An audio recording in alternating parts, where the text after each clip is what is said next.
Yes, that's gotta be it. Yes, yes. It's not very good. No? I've never been out there. I could be wrong.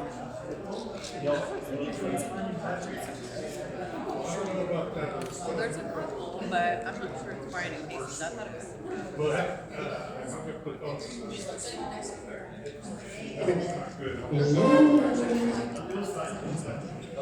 Thank you so much for coming. We're really glad you're here. If you have not met me, let's get right up in the mic. If you have not met me, I'm Tracy Miller, Executive Director of the Kingsland and Gilby J Chamber of Commerce. We are super glad that you're here. I want to say thank you to Camp Buckner for hosting us.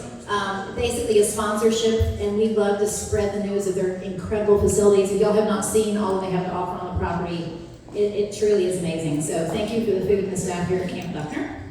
And just in case you haven't been here at one of our luncheon dinners yet, the bathroom is tricky to find. So you're gonna go back through those doors, you'll see an exit sign, you turn right, it's out of those doors. So if you need to use the restroom during the event, that is where the restroom is. All right. Of course, I have to advertise about our events. We have our annual awards banquet coming up on March 5th. We would love to have you. It's at Log Country Cove. There'll be music, great food, and we'll get to recognize all the awesome people that help our chamber and our community. I want to also thank our sponsors, Goliath, which is an Atmos sponsor. And we also have Promotional Creations and Hightown Media that are also sponsors for the chamber, so thank you very much. One more thank you also would be to our awesome ambassadors. One of them, Candace, is here. Candace, wave. Yay, Candace. She helps us so much. And if you're having trouble getting into our new system and you want some help, drop your name off over there with Candace on your way out the door, and she will be happy to call you and help you set up the system, okay? So, also we want to thank the sponsor of this event, which is Landmasters Real Estate. So I'm going to hand that off to Natalie Verdell.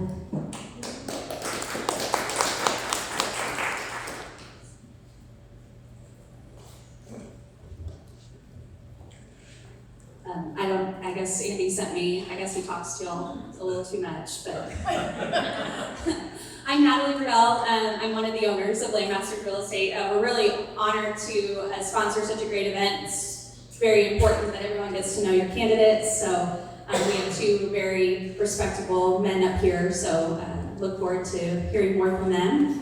Landmasters has been around since the 70s. It was started by Herb Staling, who's Andy's grandfather, out of Sunrise Beach, and Andy's a third-generation broker.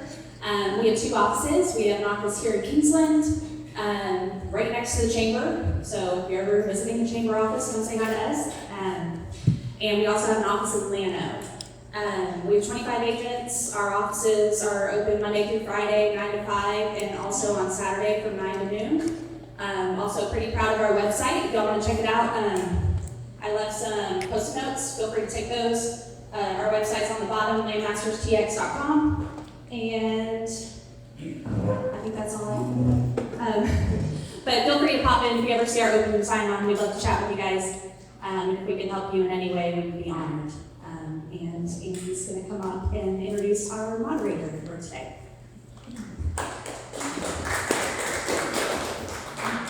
All right.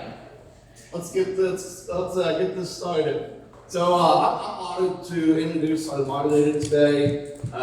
Somebody I've known since I was a little baby, so I didn't know I was going to get the opportunity to do this. But so our moderator today is Mr. David Griffith. He's a native Texan, a retired public servant of 50 years with varying experiences. He has served on the staff of 3 Texas legislators and U.S. congressmen, developing deep knowledge of the issues and the people of Llano County. He is an active member of his church and has an excitement for the mission. His hobbies and outdoorsman activities are encircled by his love of cooking, which inspires his catering business through small and large groups. So, ladies and gentlemen, let's get Mr. David Griffith up here.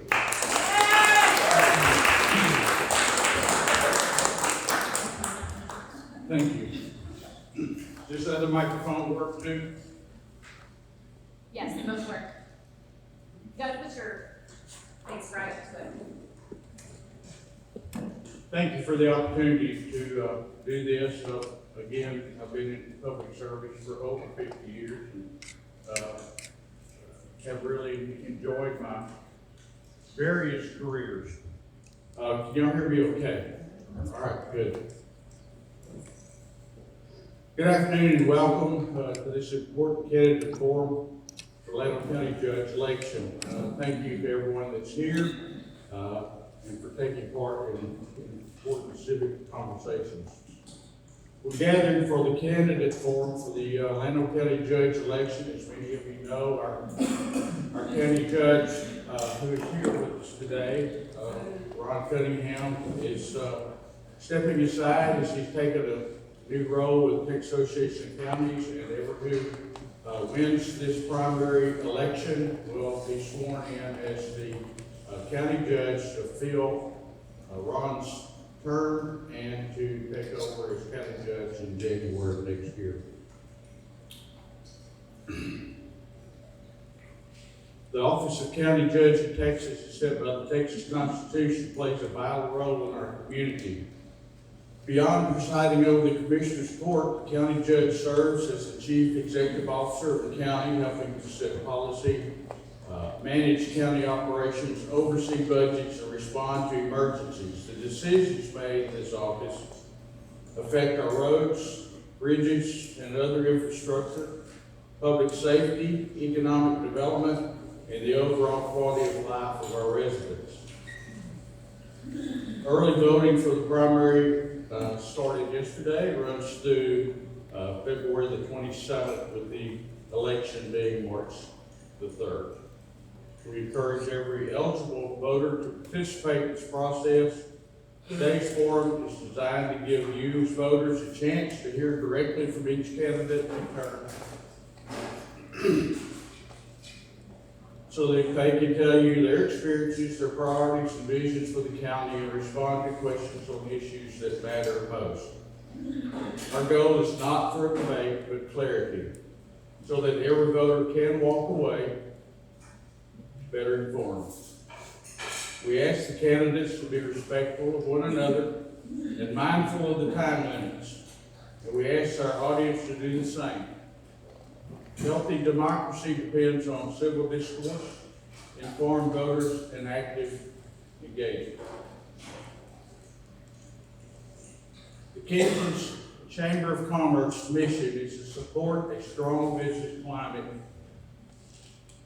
and a vibrant local community. Questions for today's forum have been formulated by a committee of the Chamber for topic areas which support their mission.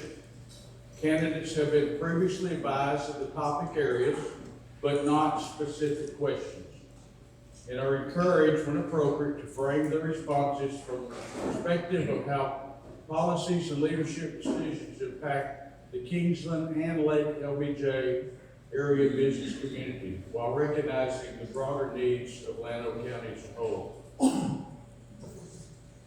Audience, will have you have sheets on your table. If you have questions that you want answered, ask afterwards, if time permitting, give those to Susan over here. She's going to vet those. Be kind. We're going to give each candidate 3 minutes for an opening statement. Flip the coin earlier, Rob will be first. And then on the closing, Richard will be first. We will alternate questions, starting with Rob. Then Richard will have the opportunity to answer that same question. And then Richard will have the next question. So let's go.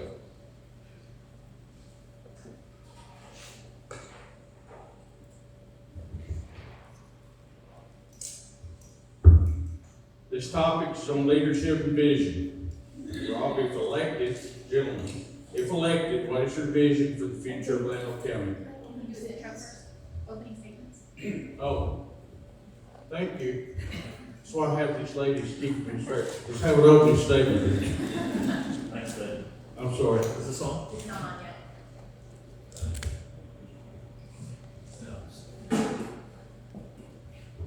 All right, thanks, David. Thank you all for being out here. Okay, my name is Rob Hardy. Crystal, I'm just standing in front of your camera. I tend to walk around a little bit. Is this okay? All right. My name is Rob Hardy. Currently, I'm the mayor of Sunrise Beach. And I will tell you, this is probably my least favorite part of campaigning, is sitting here and telling you all about me. That being said, I know you want to know something. So first, I'm married to Carol Hardy, still over there in the middle of the table, so that's my claim to fame. I'm a University of Texas graduate and also have a master's degree from Texas State University in healthcare administration. It's like an MBA. And I also have a graduate training. I'm an all-but dissertation PhD candidate at the University of Texas. I've been mayor for 2 years. I was on city council prior to that. So my experience has been in municipal and budgeting. My background is I was a paramedic and commander with Austin Travis County EMS for 10 years. And went to grad school and started running hospitals and large healthcare institutions, some small as well. Currently I serve as the vice chair of the board of the Llano Regional Hospital. And I'm very proud to say, with a great group of folks, Judge Cunningham being one of the principal ones, and the support we got from the community. A year ago, I would have said that hospital probably had a 50-50 chance of staying alive. Now we're way into the 90% range. So I'm very pleased with that. That's the only hospital in Llano County. It's a hospital for you. And people from Kingsland need to remember, you do have an alternative. So sorry I'm making a pitch for our hospital, that is my passion.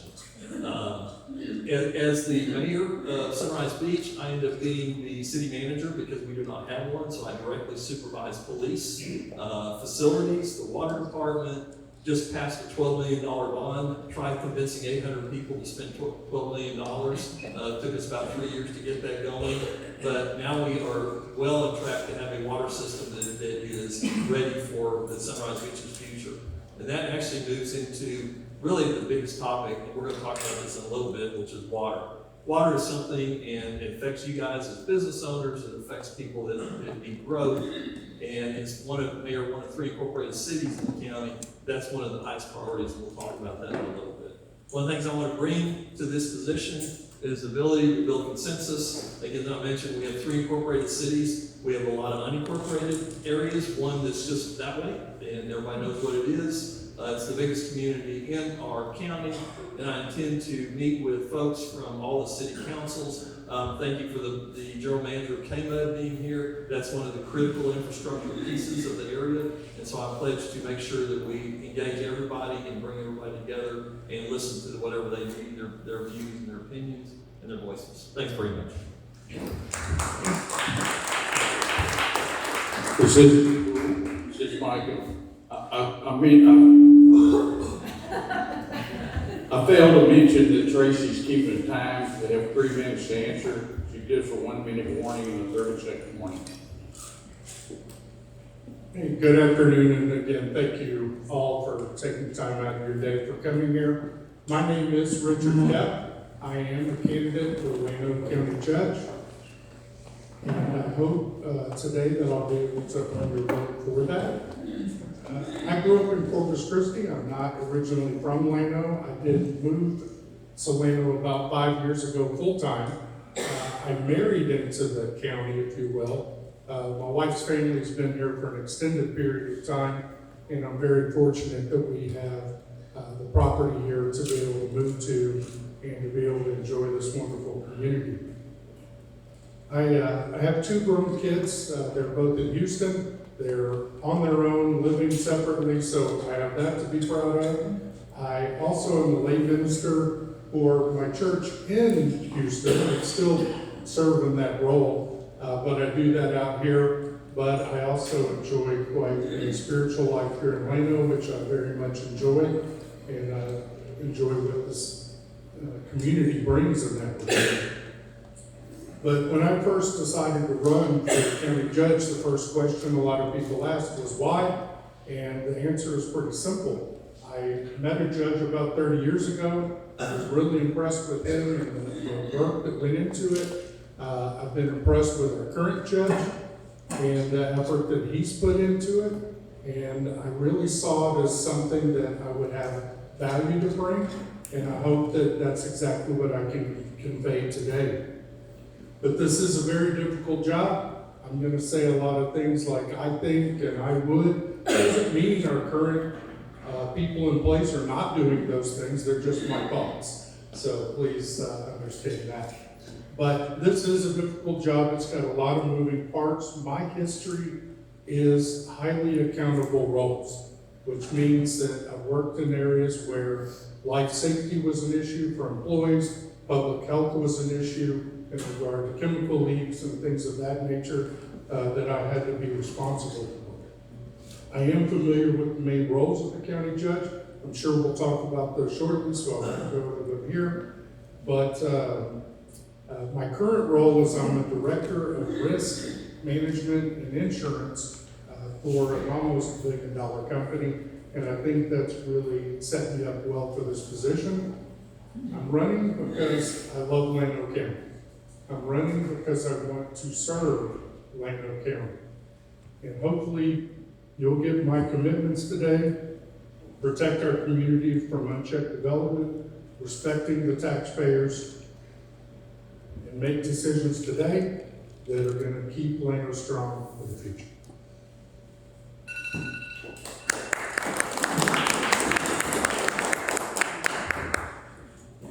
You're on the city, you're on the state. Okay, all right.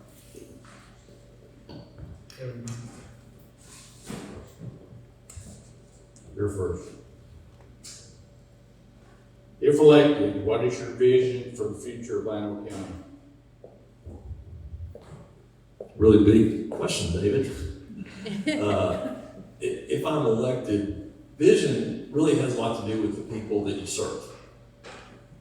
County judge doesn't do it by themselves. They have a commissioner's court. They also have multiple other elected officials in Llano County, plus leaders like yourselves, chambers of commerce, which really make a big difference.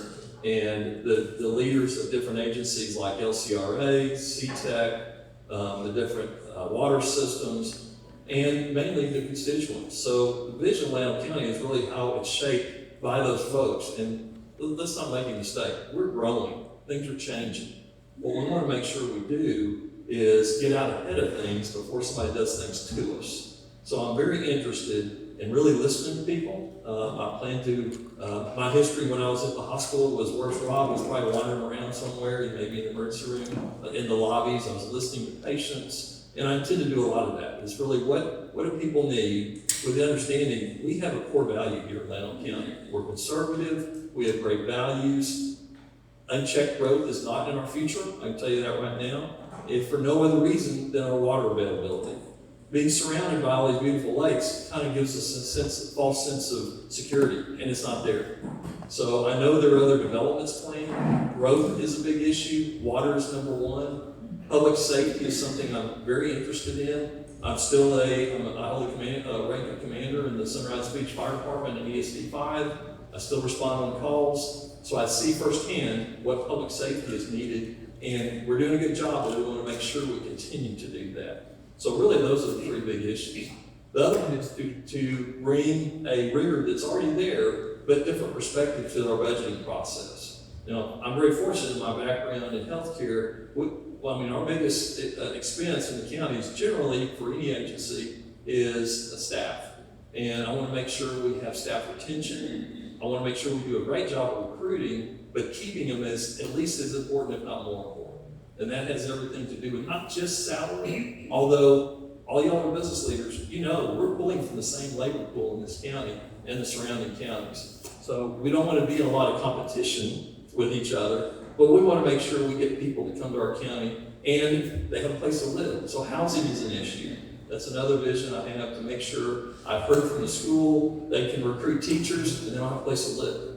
So that's a big issue with our county, and that we have, I would say, especially in this area, a lot of haves and a lot of have-nots. So how do we kind of bridge that gap? Yeah, so healthcare, growth, water, we'll talk about the hospital a little bit, but again, that's my number one passion. So we want to make sure we continue to add and continue to offer services, and we'll talk about mental health in a little bit. Thanks very much. In front of the camera, so. And I'm sorry, can you repeat the question for me? Certainly. If elected, what is your vision for the future of Llano County? And that is a great question. I don't know if what I'm going to provide to you is necessarily vision, but there's a lot of things that are going really well in Llano County. The budget is going well in Llano County. The way that people are working together goes well in Llano County.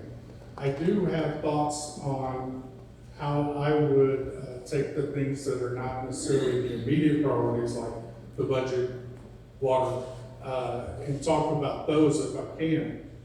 I think there is opportunity within the county to take some of the collateral groups that provide services, whether it be animal control or our collective marketing of the county, like what we do with the hot grants. I think those are all opportunities to share resources.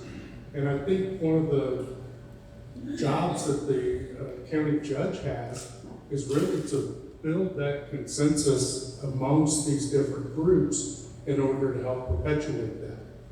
So individually, it's not going to happen, but I think that there's an opportunity there to benefit the commercial side of our business, and that is to unify that and make sure that we have a strong base and share those resources to help all of our businesses. And I think that that can happen. And when I talk about developing people, which is a different topic, but it's the same principle, I think when you build everything up, when the water rises, all the ships rise with it. And I see that for Llano as well.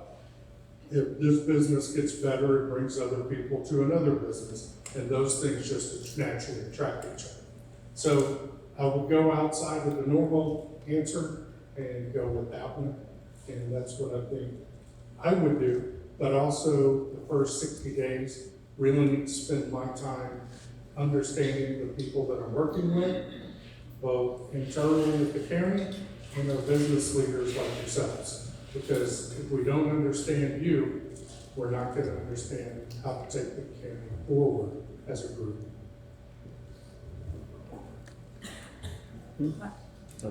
Richard, if y'all can hold your applause until after the questions would be great.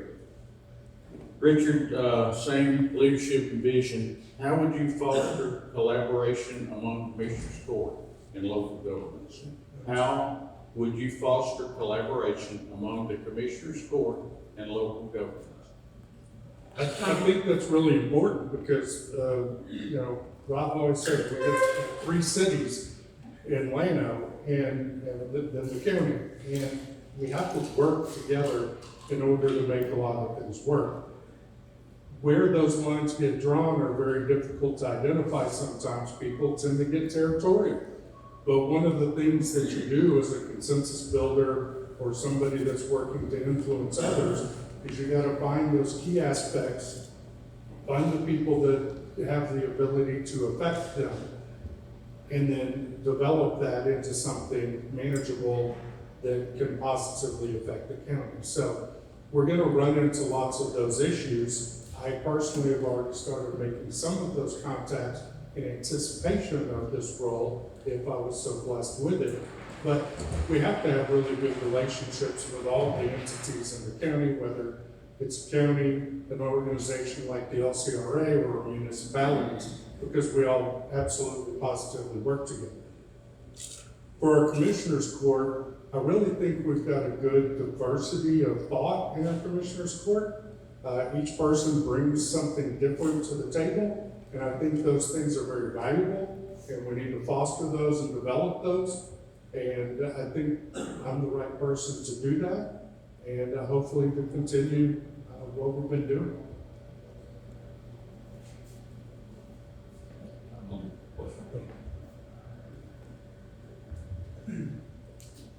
So fostering, the first part of the question, the main part of the question was how do you make sure you have good relationships with and work with Commissioners Court? I've been going to Commissioners Court as mayor for the past little over 2 years. One of the things I realized when I became mayor of Sunrise Beach is I'm not sure if people there really thought of themselves as Llano County. So I realized Commissioners Court, I'm very familiar with how they work, that they have a lot to say about your lives. They can make rules. They can make, in unincorporated areas, they can make ordinances. They control tax rates. So I started going, watching their interaction, and getting to know each of the commissioners and Judge Cunningham, and also working with them. My role in the city includes being emergency coordinator, so I get to work with Gilbert, who's the emergency coordinator for the county. I see each of the commissioners having some really great and discrete abilities. I'll use the example of Jerry Don Moss with his background in streets and bridges and the roads with our 1,000 miles of roads we have in our county. He and Linda Rashke have been working really hard to hire a superintendent of roads. That's someone that supervises 20 plus people and millions of dollars worth of equipment. So helping the commissioners get what they need. And again, remember, this is a really unique position, different than the mayor. You are actually controlling the budget of folks that don't report to you. So you can imagine me going to the sheriff and saying, yeah, I don't know about those new cars. He's going, well, I gotta have them. So, and he's elected by y'all, he doesn't work for me. So that you have to do a lot of consensus building and really listening to make sure that you're doing what people want you to do. And if you can't, tell them why you can't. I've already mentioned going out and talking with the different leaderships for the different areas of the county. You think Sunrise Beach doesn't think of themselves as Llano County? Go a little bit east of us with that little resort that's on 7,000 acres on the lake. They pretty much don't think of themselves as Llano County at all. I showed up for city council there a couple of months ago and they said, what the heck are you doing here? I said, well, there's only 3 mayors in this county and 2 of them are in the same room.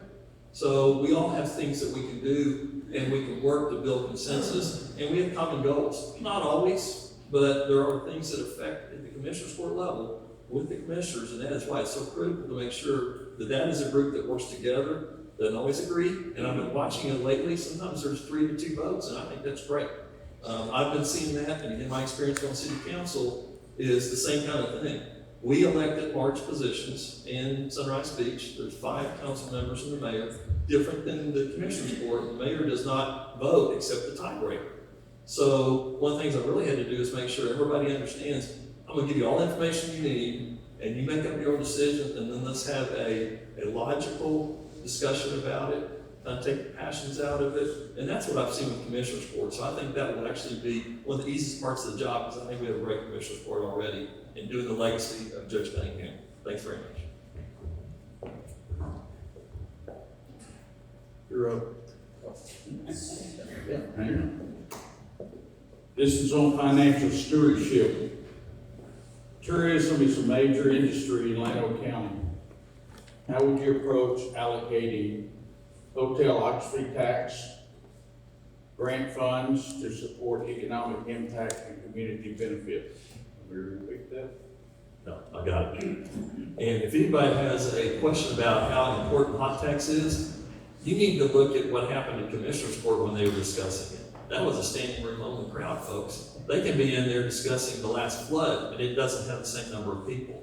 And everybody needs to understand hot tax can only be used for very specific things. Now, I'm looking at, this is the Kingsland Highland Lakes Chamber of Commerce. We don't know what the elephant in the room is. We have a community that has a lot of folks, 7, 8, maybe 9,000 people, that is unincorporated, doesn't have a front door, but really is the place everybody comes into. The majority of the county, the ones that recreate on the lakes, they come into Kingsland. So that's an incredible piece of it. But what do you use hot tax for? Hot tax is very specific. So one of the things you can do that I think would be specific to Kingsland is to maybe do a better visitor center. And visitor centers can be virtual. I don't mean someplace somebody ever stops in. The old thing where you stopped and you got your map on the way to the park, you look at your phone these days. So how do we do the best job of making sure everybody that comes into our community in the central part of the county is aware of what we have available? Hot tax can be used for some of those things. We're never going to have a convention center, at least I don't think in my lifetime. That's one of those things hot taxes really can be used for. But one of the main reasons for hot tax is, one of the main goals is to increase overnight stays and spending. That's one of the main things. So then we need to make sure we have a really good, and all the best representatives of all the Airbnbs. We really don't have hotels per se. They're coming. I think they're coming to our county. So let's move west. We have what is arguably the jewel of the hill country in the city of Llano and the Llano River. It's a beautiful place, and if anybody questions what kind of people we have come out there now, think back 5 years when everything on the square was closed on Saturdays. Now, you go down there, and since the eclipse, I think that was a precipitating factor. It wasn't the only one. But there are gaggles of people walking around with cameras taking pictures of our courthouse. And I've heard a lot about that. Judge Cunningham likes to make sure the grass is really nice. I've heard that from more than one person. And you can tell the place is really, people have really spiffed up their businesses. Things are opening. I understand there's 2 new restaurants opening in Llano. So those are things the hot tax can be used for, is promoting tourism. But again, we gotta be very specific. They cannot be used for any city functions. I get that in Sunrise Beach. We're thinking about putting one in, but everybody says, well, you can fix our roads with it. Not really. So very specific uses, tourism, visitor center, promoting and helping our overnight stay facilities that allow people to continue to come in our community, to stay, go home on Sundays, and then come back. Thanks very much. Richard, you need it repeated? I think I got it. I may be wrong, I think I got it. But financial stewardship is the question, and to be a good steward, I think you need to be very consistent and predictable in your practices and your policies.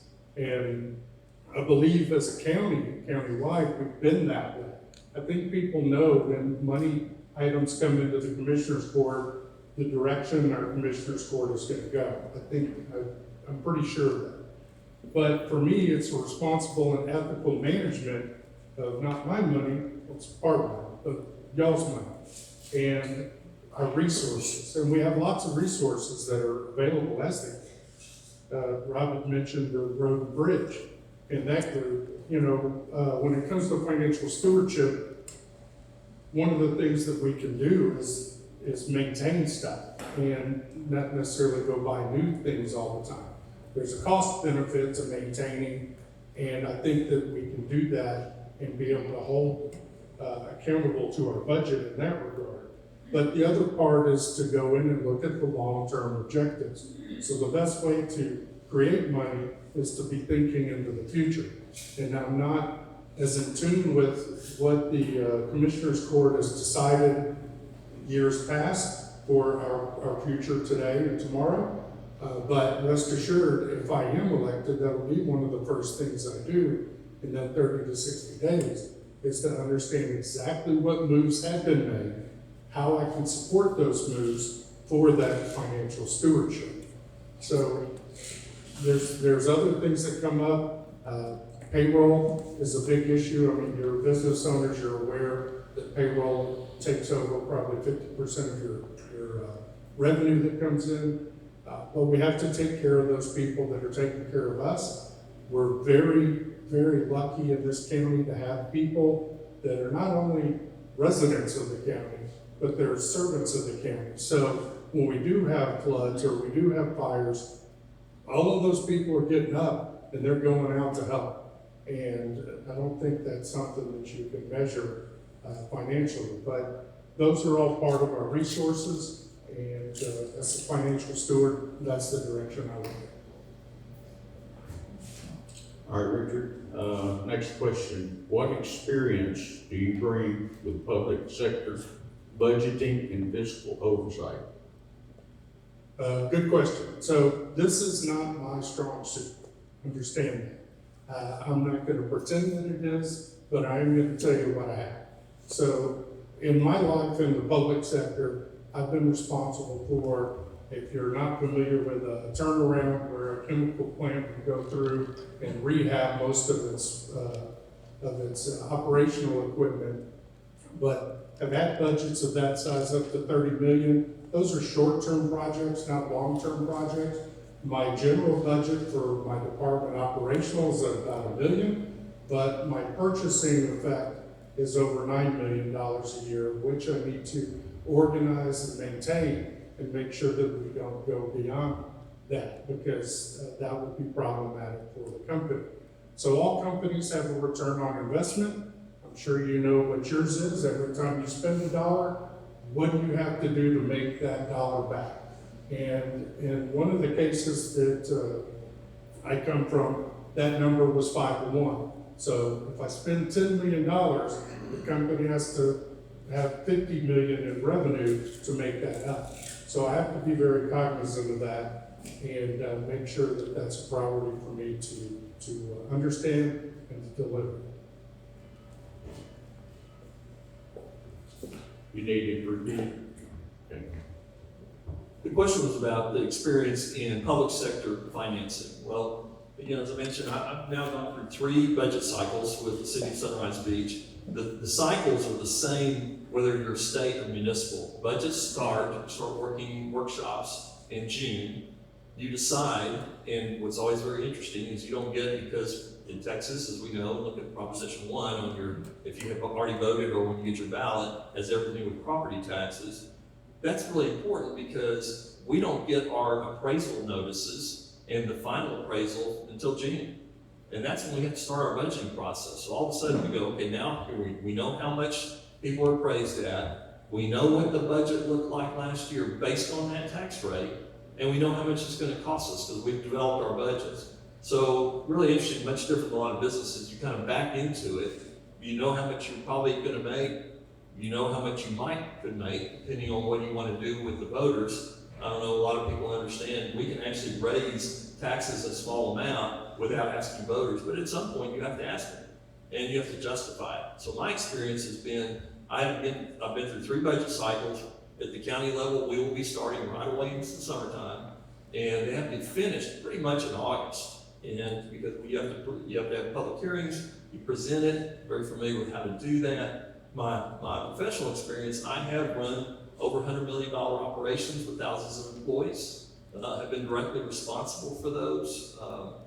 Some of the things I've had to do in those respects is making sure that, I'm gonna back up a little bit. In Sunrise Beach, if you ask my staff, I squeeze every nickel until they scream. They kind of laugh about me going, why did you buy air fresheners for a county truck? That's a real life example. I know you're laughing, but it's true. And I'm sure I won't be able to get that same degree of rigor with a budget that's literally over 10 times larger. But I still intend to make sure I have the backing of the folks that are elected and work alongside of me and appointed staff, and make sure they can justify their budgets as well. Yeah, there's only 2 sides to the accounting equation. You either raise money or you decrease expenses. That's the only way you get a net return on your bottom line. So then you've got to make sure that, which is it? Now, being aware of taxpayers, nobody wants to raise taxes. And I've been through that, but I'm privy to a wonderful small city on Lake OBJ that has the highest per capita income of any city in the whole country, that past administrations have been told by taxpayers, don't raise any taxes. They said, no problem. And right now we're paying the price for that. And it's taken a long time, and we're working on doing that. But you have to make sure everybody understands why. So again, I run large organizations. I mentioned earlier, I'm very in tune with employees. One of the biggest things, if you read the Llano news in the past couple of months, it said, what are the biggest priorities, the biggest things, biggest points of interest in Llano County for the folks that read that newspaper? Hospital and healthcare. So I'm very interested in making sure, again, my background is a paramedic. We currently have 4 ambulances in the county. I think they're doing a good job. But we can always help to make sure they have exactly what they need and their resources allocated appropriately.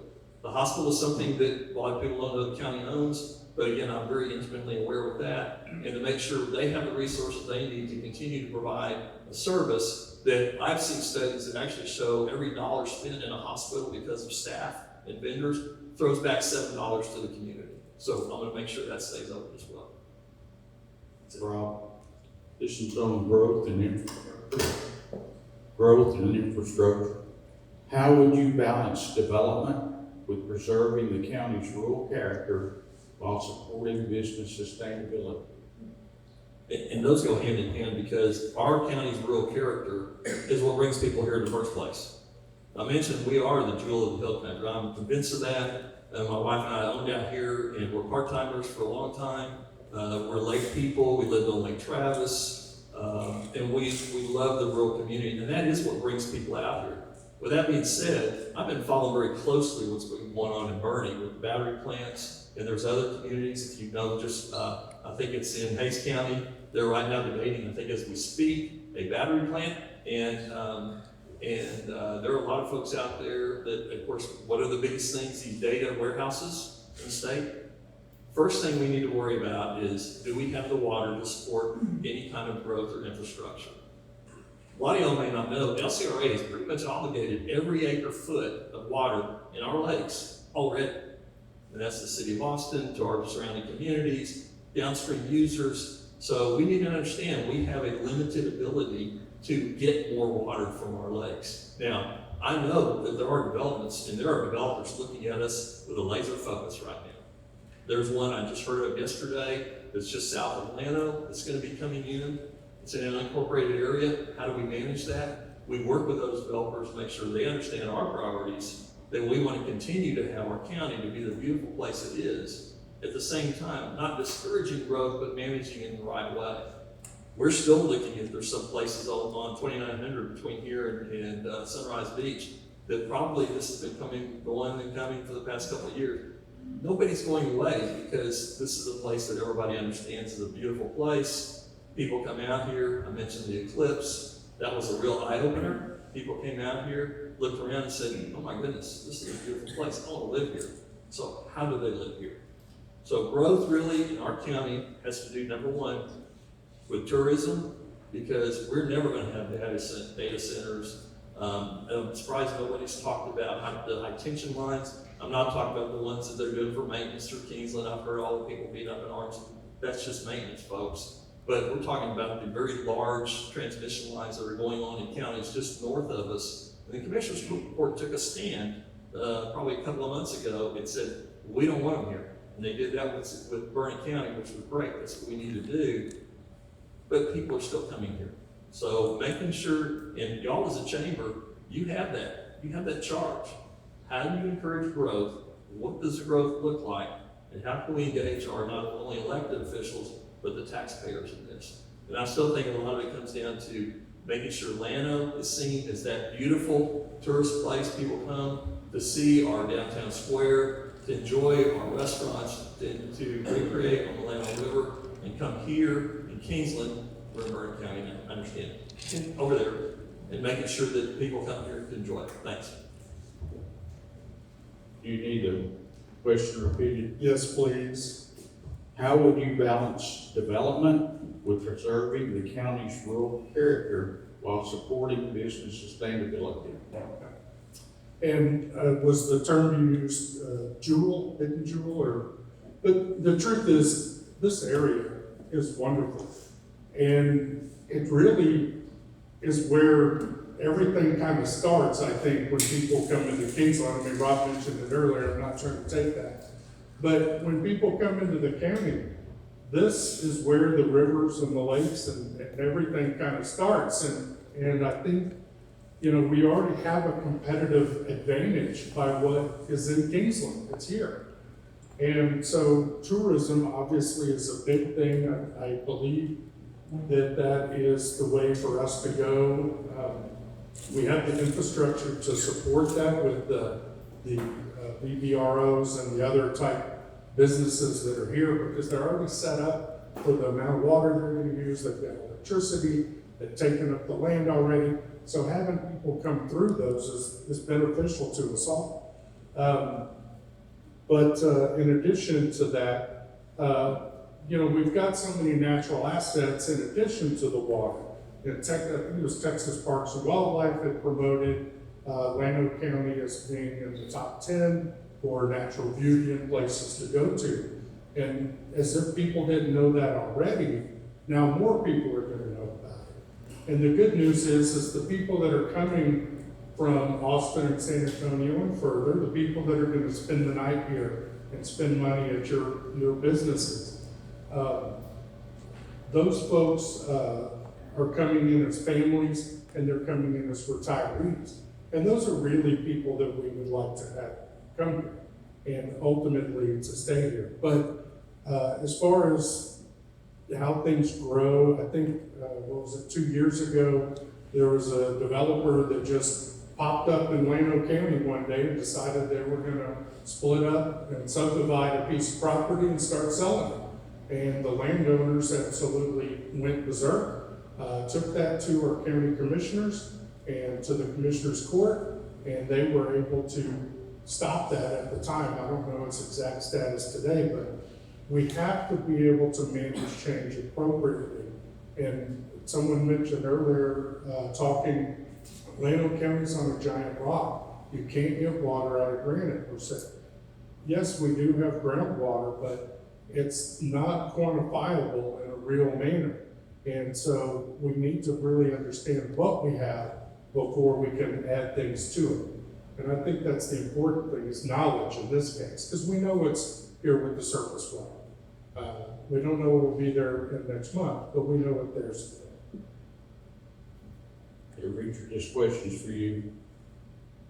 What are your priorities for improving infrastructure such as roads, bridges, broadband, and emergency services that affect commerce and workforce mobility?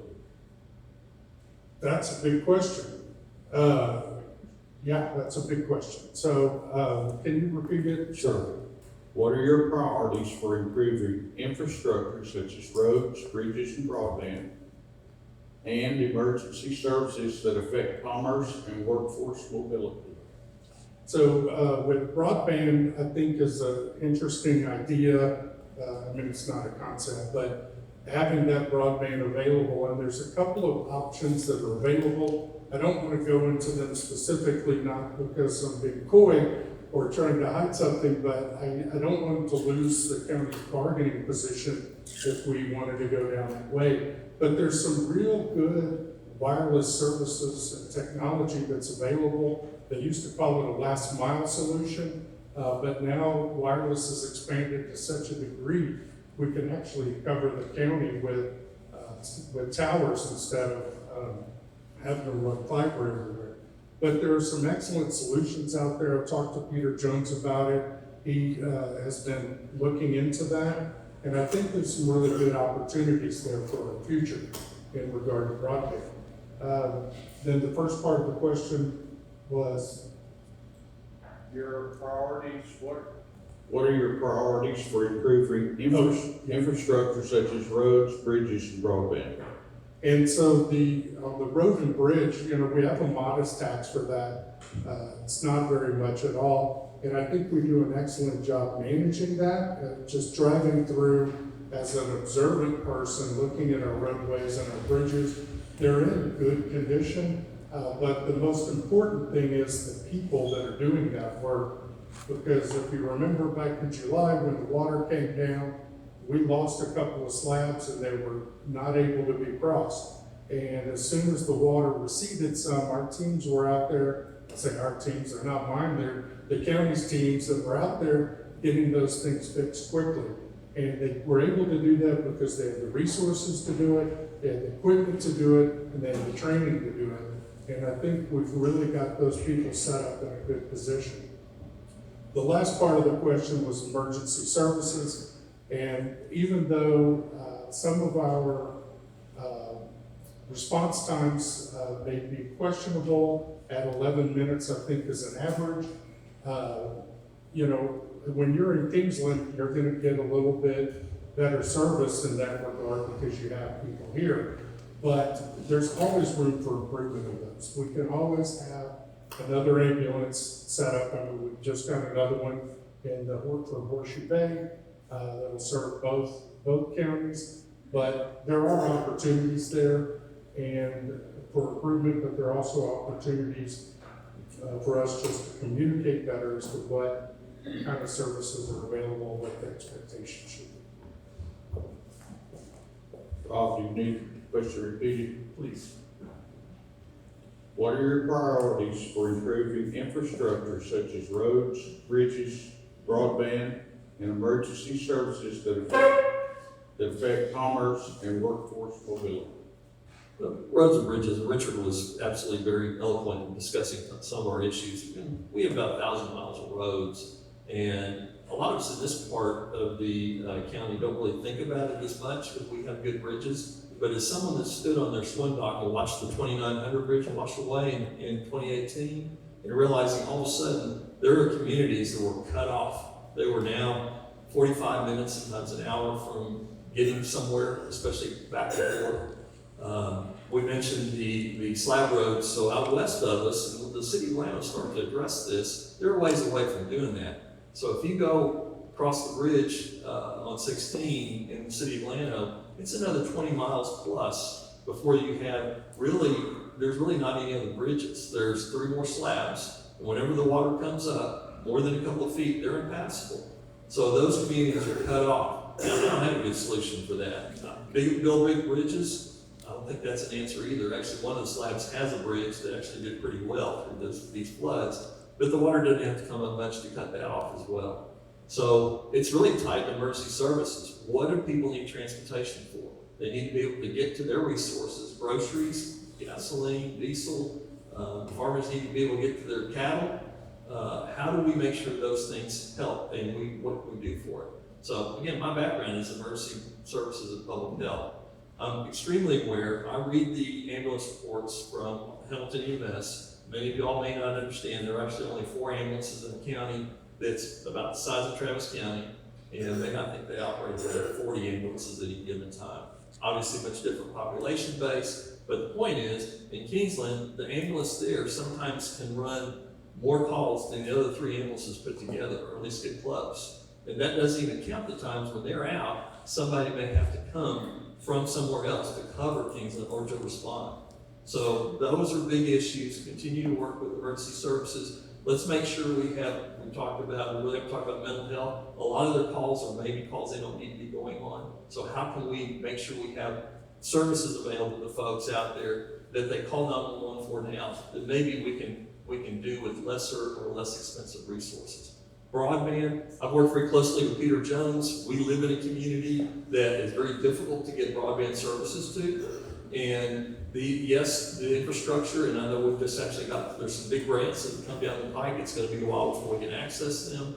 But I know when my wife and I moved down here and I was told that we would have, that Vive wasn't available in the little part of Sunrise Beach where we live, and your option was HughesNet. I said I would swim through the lake pulling fiber myself before I would do that. And unfortunately, there wasn't another option. It's a lot like water. Remember, LBJ was built to get people electricity. We need to build the same infrastructure for broadband. Rob, this question's for you. It's on community issues.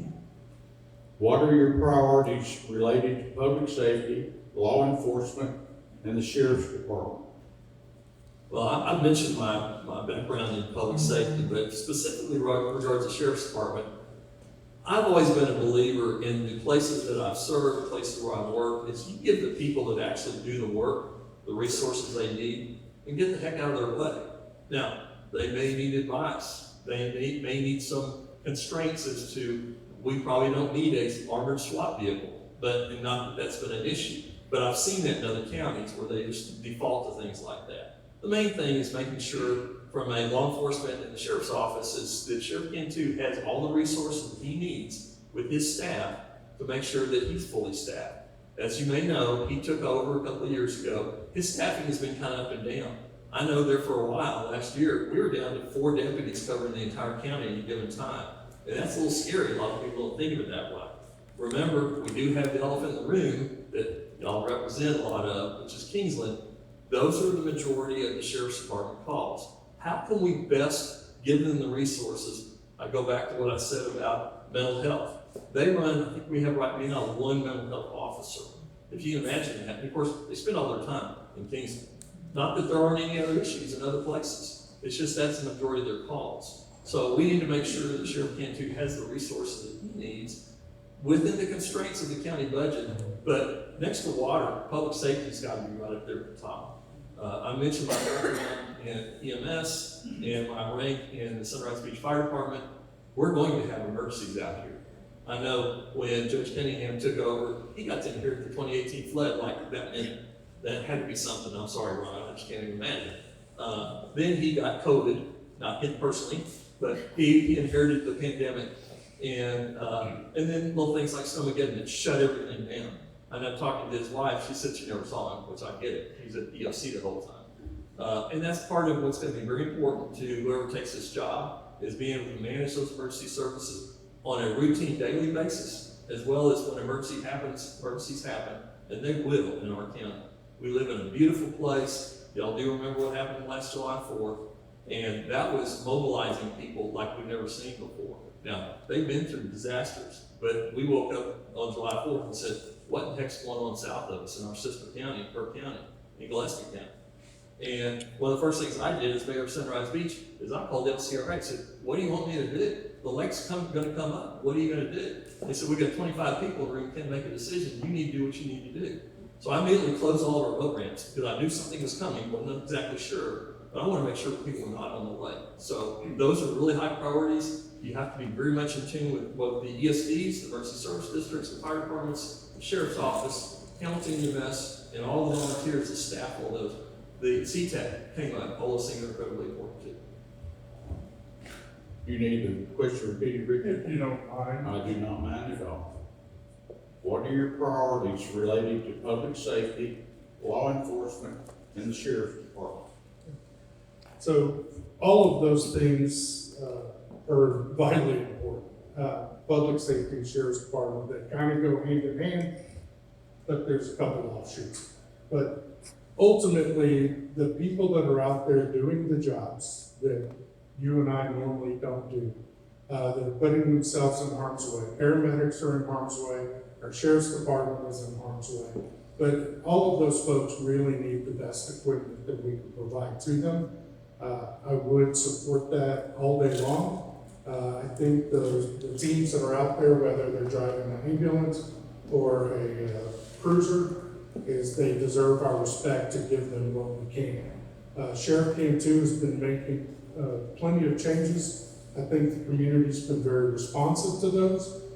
Obviously, crime in Kingsland brings up a different question about that, and I'll talk about that in a second. But as far as the majority of the county goes, I think there's good people that are behind the sheriff and the work that he's doing, and I see that as being very positive moving forward.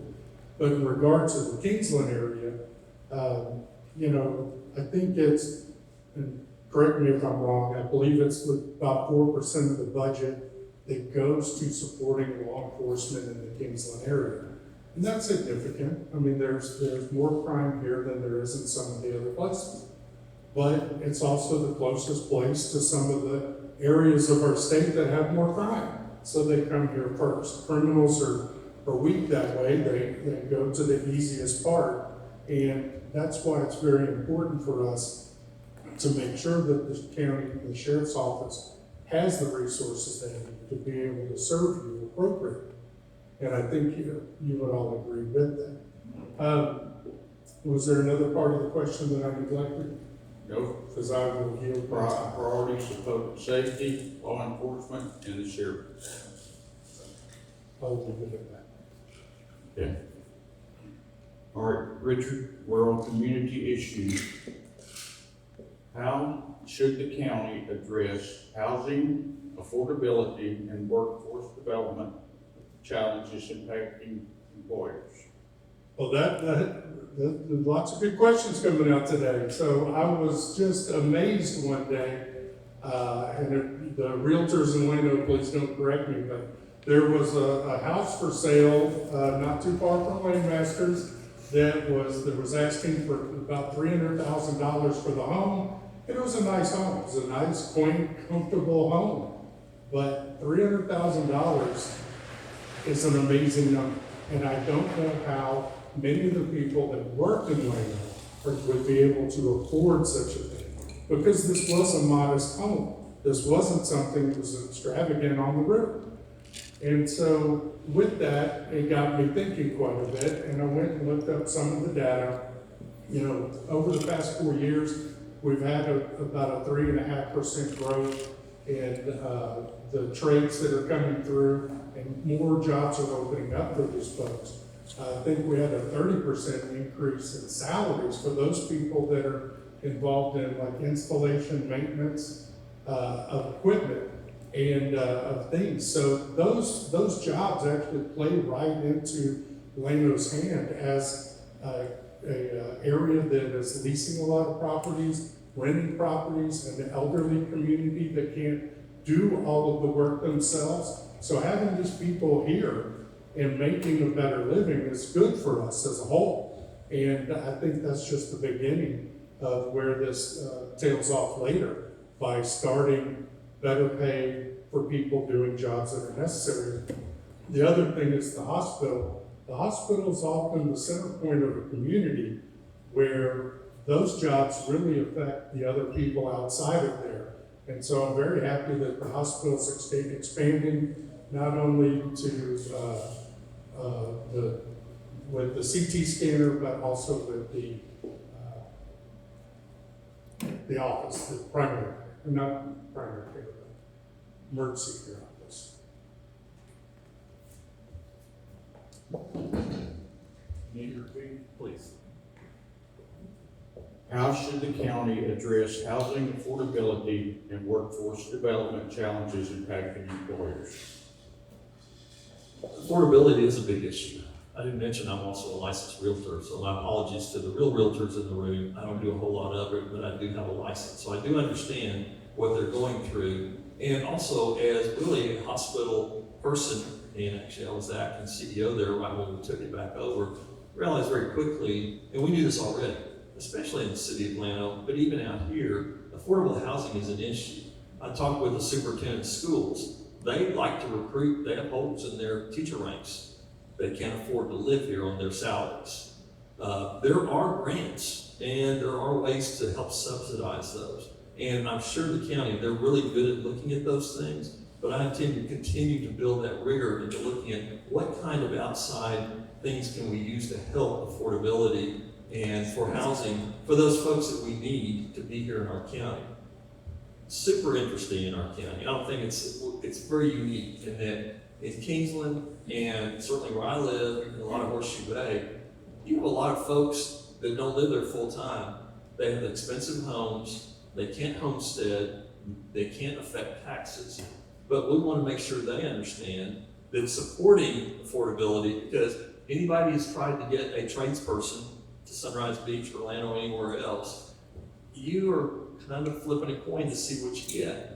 And we need to make sure those folks have what they need to support their livelihoods. And I thought it was really funny when we first moved to Sunrise Beach and then I started seeing the county.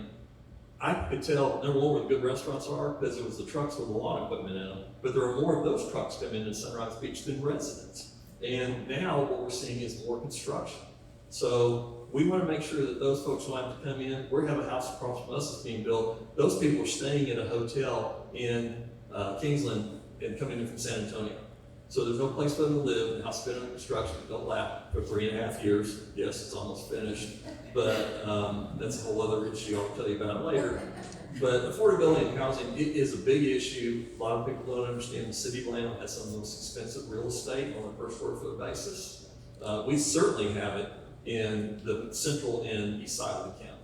So how do we get people here?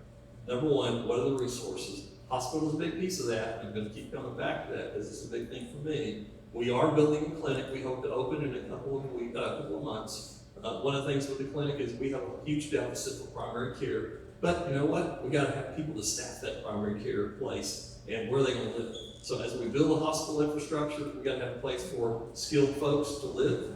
And so we need to work. And you know what? The chambers are the most integral piece of the whole thing.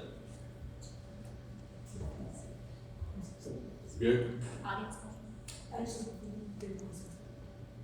Oh, closing statements, yeah. Do you have any other questions?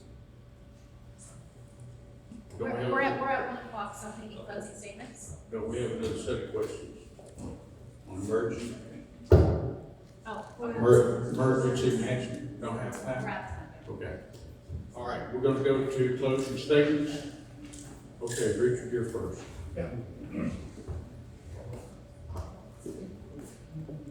Well, and how long do I have? 2 minutes?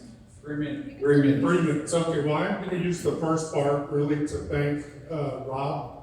And it doesn't have to be reciprocal, but I just want to acknowledge, when we started this thing, one of our goals was to be congenial and run a race where we kind of tout ourselves. And he's done an excellent job of that. And as a citizen, I'm appreciative of it. So thank you for that. And thank you again for coming out, all of you. Time and time again, the communities really come out to show their support for this job and to make sure you learn all you can about us. But I do want to leave you with a couple of things that, even though this is a hard job, I am very much looking forward to it. I think I'm very well prepared for it with my public life. I've got 30 years experience managing assets, managing people and processes. I'm planning on leaving a really good job, and I'm doing that because I really want this job. This, like I said, has been a goal of mine for a long time, and I can only hope and pray that I can be the county judge that y'all need, and hopefully that is coming through to you. But the bottom line is that this county is really incredible. It's award-winning, as we saw through the Texas Parks and Wildlife article. But we've got a lot to offer the world. And when these people come here, we want them to enjoy themselves. We want them to spend their money here. We want them to support Llano County. We want Llano County to win. I want Llano County to win. And hopefully, after the election comes, if I'm so elected, we'll have a great program put in place to build upon these ideas that we're talking about here and give you the county government that not only have you had, but you continue to deserve.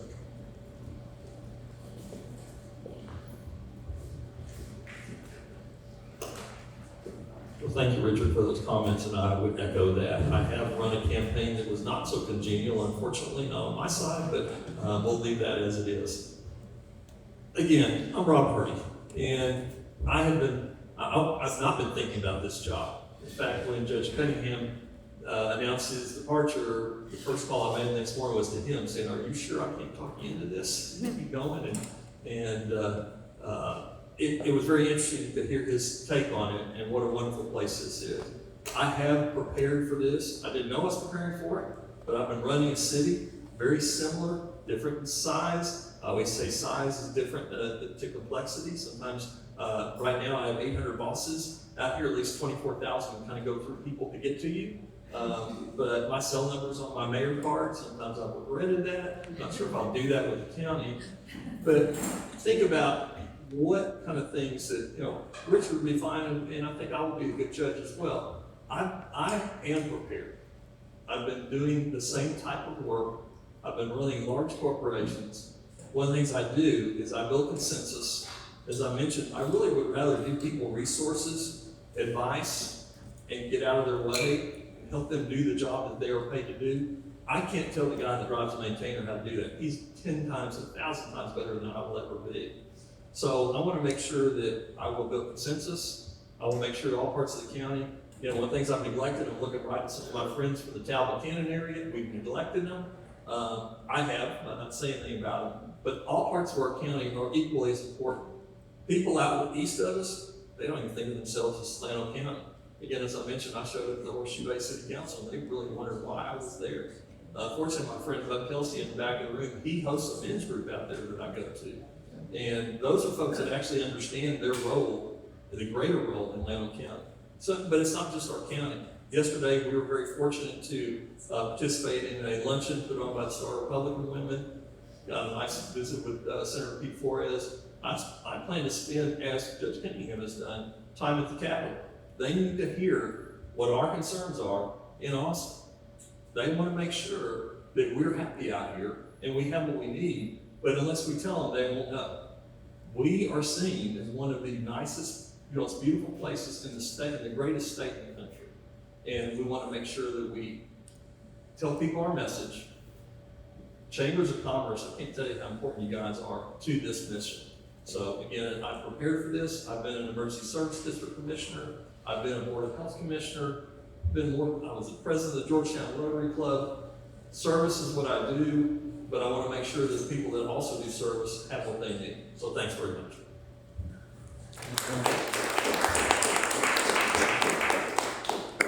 Thank you, gentlemen. Our program's running a little long, but we do have some questions from the audience, so we're going to try to run through those as quick as possible. How about 1 minute. 1 minute on questions. Rob, you'll be the first one. Water supply. Many counties have groundwater management districts. Do you support the creation of a Water District in Llano County. As a realtor, I'm familiar with those. We have one just east of us in Burke County. And yes, I am for it, with the caveat of, you've seen one groundwater management district, you've seen one groundwater management district, just like MUDs or water supply companies. They're very specific to the communities where they're served. So first thing is, Richard mentioned, we sit on, remember what it's called out here, it's a Llano uplift. It's a big dome of granite. I'm fortunate that I'm the mayor of a city that uses groundwater. We're the only one on the High Lakes that doesn't draft out of the lake. So there are opportunities, but we also hear anecdotal information from people that drill down 200 feet, and after they spend thousands and thousands of dollars trying to get through granite, got nothing. So what are groundwater resources? I think that's engaging geologists. It's happened before, but we want to make sure we continue to do that.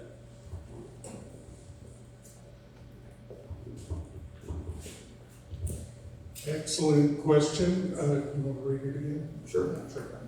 Many counties have groundwater management districts. Do you support the creation of a groundwater district in Llano County? So I will answer this question going back a couple of weeks. A similar question was asked, and I had mentioned that I didn't know why we made some of the decisions in the past regarding groundwater. And it wasn't because I wanted to change that. It was only because I didn't understand it and I wanted to look into it. But after going through and talking to a few people about it, Llano is really one of the only areas around that does not have a groundwater district, and I am not proposing that we add one today. I do think that the state may come in the near future and maybe try to encourage us to have one. I don't think that's necessarily a good idea, but if one is put together in the right way, I think it could work, but I am not proposing that or supporting that today. All right, next question. Many local governments stream their meeting online and put full agenda packets online. Do you think Llano County should do that? I don't think it can hurt. Transparency has been an issue that has come up, I think, at every meeting that we've had. But unfortunately, it's really hard to be transparent to somebody that doesn't feel like you're being truthful to them.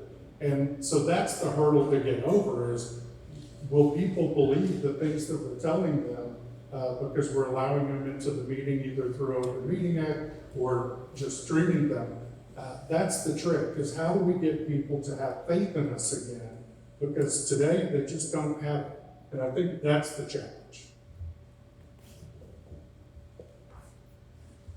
Well, the first part about live streaming, absolutely. Technology permitting, and again, remember, we had an issue we talked about broadband earlier, to make sure that people have the ability to look at that, and live streaming and then subsequent recording on YouTube or something like that, I think is very helpful, because not everybody can make a 9 o'clock meeting. I struggle with that in Sunrise Beach. Our council meetings, which are tomorrow at 1:30, some people want to put it in the evening, some want it in the morning. You're not going to be able to accommodate everybody.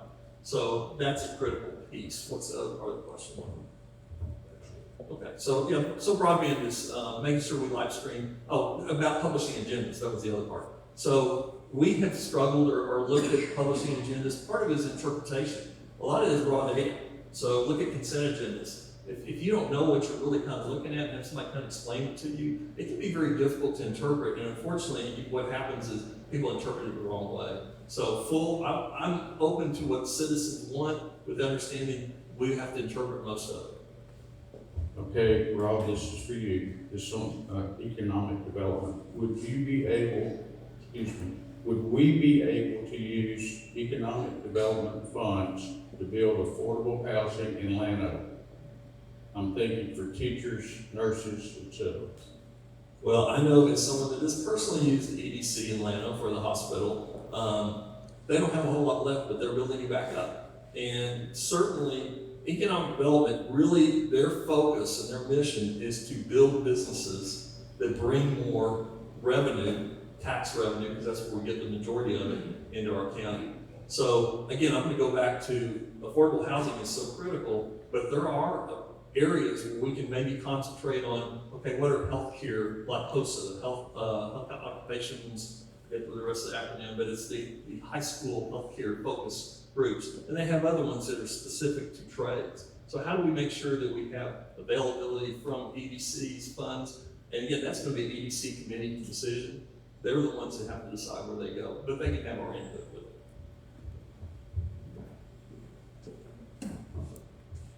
Yeah, I think this is one of those items that is a city-county thing where that communication and working together comes into play, because most people that come here for one of these jobs aren't really going to be moving out to the country. Yes, there's some residential areas that are unincorporated. Obviously, Kingsland is one of those, but it's not something that we would see day in and day out. Obviously, some kind of partnership there would be helpful, but the truth is we don't have a lot of affordable housing from my point of view. I think that's one of the jobs, if it does fall upon the county, it's another opportunity for the county judge to come out and grab those individual people and work together to find a good solution to entice people to come in that can provide that kind of housing if it's not already here and available, but just not a used resource. Okay, Richard, next question. Funding for county hospital, would we need an additional tax rate increase to adequately maintain the hospital? Well, he's probably got the best answer to that and most knowledgeable, but I do know that there's a potential to add a tax in for the hospital that we don't currently have today.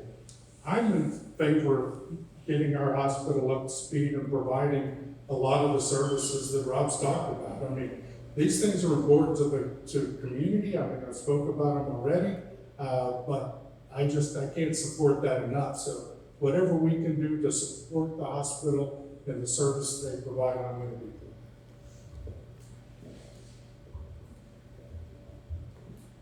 So taxes as they support the hospital. Many people don't understand the hospital we have here is called a critical access hospital. And that's a federal designation that says you are a 25 bed or less hospital that has an average length of stay of approximately 72 hours or less. Now that excludes our swing bed program, and we'll talk about that. But of the 100 or so rural hospitals that are in the state of Texas, less than 10% don't have a hospital district. That's a taxing authority. Now, again, we're a very unique county. We've got three very distinct pieces. You think I could go down there to the resort at Horseshoe Bay and say, I really would like some money from your property taxes or our special taxing district to pay for a hospital that's 40 miles away? That may be a bit of a stretch. Doesn't mean it can't happen. So a hospital district is something we absolutely have to explore. Tax money is going to be required to keep supporting that hospital. Hospitals like that can never make it on their own. I can't overemphasize that enough. You want to redo closing? We'll close. Y'all have anything else, ladies?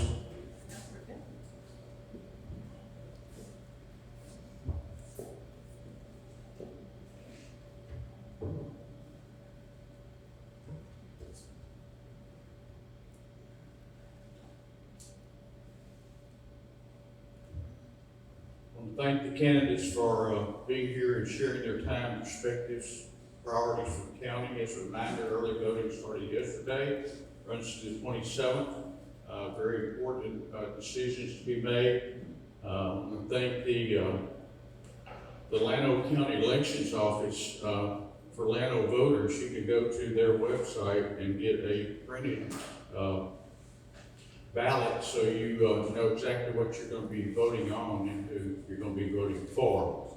It's a handy reminder when you go to the polls. Thank you for your participation through voting, asking questions, and staying informed strengthens our community. It ensures the county leadership reflects the values and needs of the people it serves. I want to thank the Kingsland Chamber for putting this forum together, the two candidates for being hospitable, and for you to be well informed.